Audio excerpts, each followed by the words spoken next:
Fix it fast. If your Instant Pot Duo won't release pressure during natural release and the float valve stays up too long, the valve is likely stuck. Here's how to fix it safely. Step 1. Turn off Keep Warm mode. Press Cancel to stop the Keep Warm function. Keep Warm maintains heat and slows pressure release. Once off, wait 5 minutes to see if the float valve drops on its own. Step 2. Check if steam stopped releasing.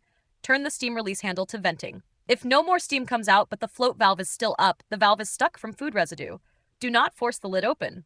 Unplug the unit completely. Step 3. Tap the float valve down. Use a long-handled wooden spoon to gently tap the top of the float valve downward. The wooden spoon keeps your hands away from any remaining heat. Tap 2 to 3 times. The valve should drop. If it drops, wait 2 more minutes and open the lid normally. Step 4. Clean the float valve and anti-block shield. Remove the lid.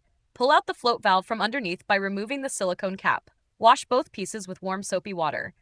Remove the anti-block shield from the underside of the lid by pushing it sideways. Clean it with a small brush or pipe cleaner to remove any food debris blocking steam flow.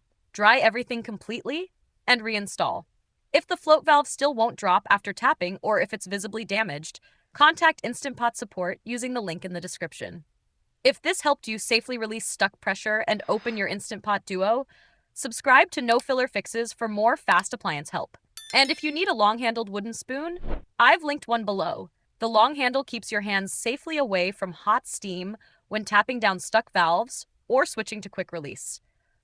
Thanks for watching, and now you can release without the stress.